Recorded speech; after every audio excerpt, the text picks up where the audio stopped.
Hi, my name is Nassim, and I'm here as a member of the Public Banking Action Team of the South Bay Progressive Alliance.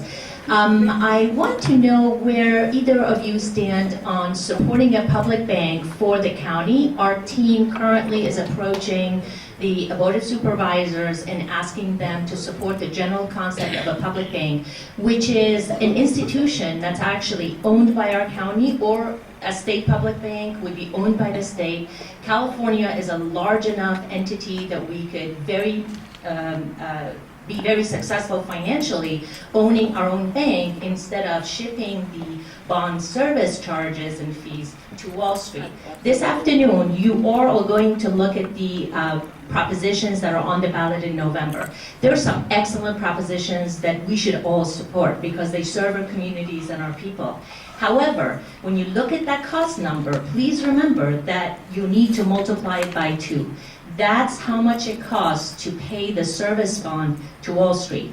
And these national big corporate banks are raking in our state and county resources, and we need to put a stop to that. And a public bank will.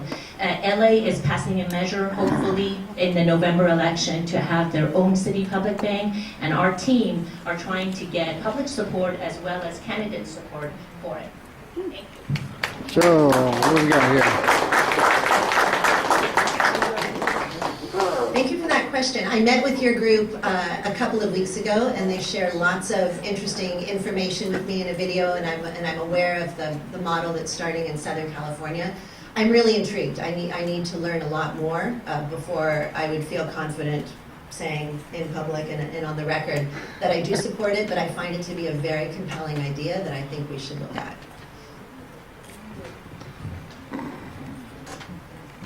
Thank you for the question, and also thank you for taking the time to educate me on this issue. I think it was probably a month or 2 ago.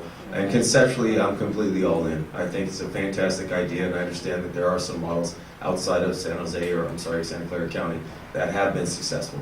For me, it's, on the city council, we deal with bonds, we deal with loans, we deal with a whole bunch of financial decisions that really have large implications on the public.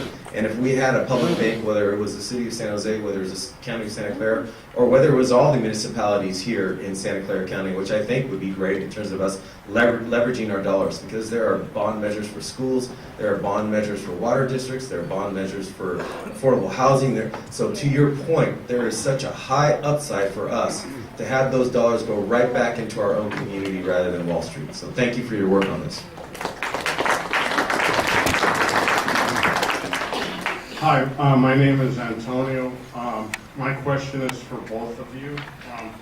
Mobile homes are the only affordable housing in the valley. In San Jose, there's 30,000 people that live in mobile homes. I'm not sure what the number is in the county. And my kids both live in mobile homes. It's the only housing they could afford to buy. They bought in 2012. The price of property keeps going up. In 2016, Measure A passed, which was $950 million that went towards, said that it was for affordable housing. In Palo Alto last year, San Mateo County and the city of Palo Alto purchased the land to keep people from getting thrown out of their mobile homes. Would the county be willing to use some of that $950 million to form some, maybe with the residents, some kind of way to keep mobile homes from being closed and sold and have apartments built? Thank you. That's a really, really, really good question. Because it's one actually that I wrote a letter to the Board of Supervisors, Santa Clara County, when they were considering how to spend those Measure A dollars that you spoke about. And my letter actually asked them to consider allowing or using some of those dollars for the purchase of mobile home parks. And the reason I suggested that was not, of course, to purchase them and shut them down, was to purchase them and hold them.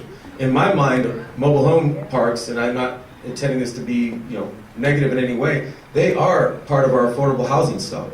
and we have to maintain those as much as we possibly can. I know the ground underneath is extremely valuable as property owners, but these are people's homes.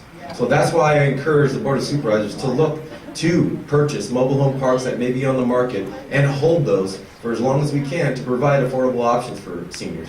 My grandmother, from her senior days till her passing, lived in mobile home parks. So I had the pleasure, actually, and I enjoyed them, going from mobile home park to mobile home park as she moved up and down the California coast, because honestly, she liked living that lifestyle. She enjoyed it. So a lot of folks really appreciate those opportunities, and you can count me in 100% on that.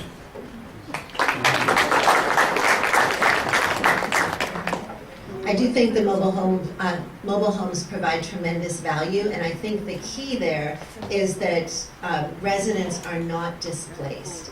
And the interest, and I would absolutely as well be interested in the county partnering and trying to make sure that we can keep folks in those homes. But I would take it a step farther and look and see what we can do perhaps to increase density on some of those lots, with the priority being not displacing the residents that are already there. Making sure that whether it's their units or replacements, that they are accommodated. Because in our pursuit of higher density housing and increasing the number of affordable units, we cannot allow the byproduct of displacing people who already have places to live.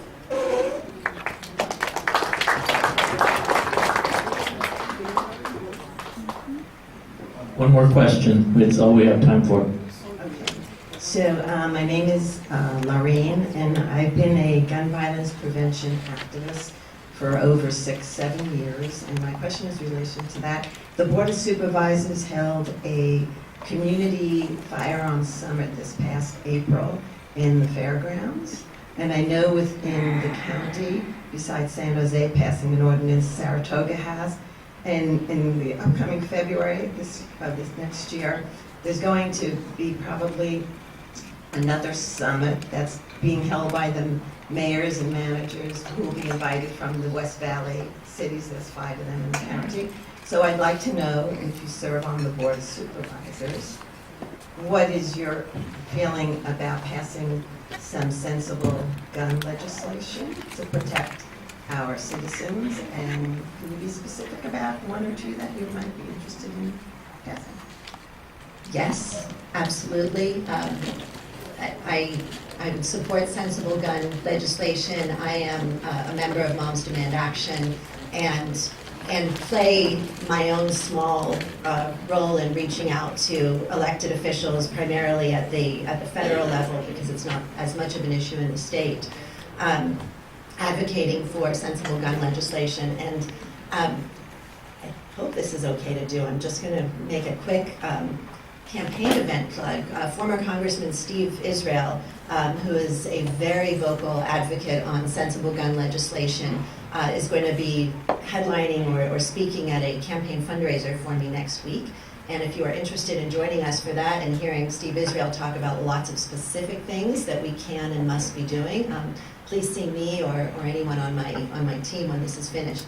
In terms of specific legislation, the county is starting to act, and I would support greater advocacy here on aggressively going into homes of domestic violence or intimate partner violence perpetrators and removing the guns. It's insufficient to ask people if you have guns and say, could you please turn them in? I think that should be a warranted search, and we should absolutely make sure that those guns are removed. Thank you for the question, and let me also thank you very much for your work on this issue. I had the opportunity to sit down with your group when you were trying to push something City of San Jose City Council, and I'm glad we were successful. So for me, count me in 180% on this particular one. I think common sense gun laws are absolutely important, especially here in Santa Clara County with some of the issues that we've seen in terms of, well, I'm not going to get into it in terms of the public safety side, but I do want to acknowledge the work around, I think it was gun safety in homes and gun locks were the 2 that we got across the goal line. So for me, yes, seeing that further, I'm 180% in on this one, and I again want to thank you for your work. And let me say, I didn't have an opportunity to talk to you about these particular items, and you had these ones around the transit first policy Yes. Support efforts to increase funding to build a truly affordable housing for low-income seniors? Yes. Will you support efforts to increase protections for renters, mobile homeowners, and low-income homeowners? Yes, and I've done that work. Do you support a drug take-back plan in your city and county that will require pharmacists to collect unused medications for pharmaceutical companies to pick up? Absolutely yes. So thank you all very much for having me. It's been an absolute joy.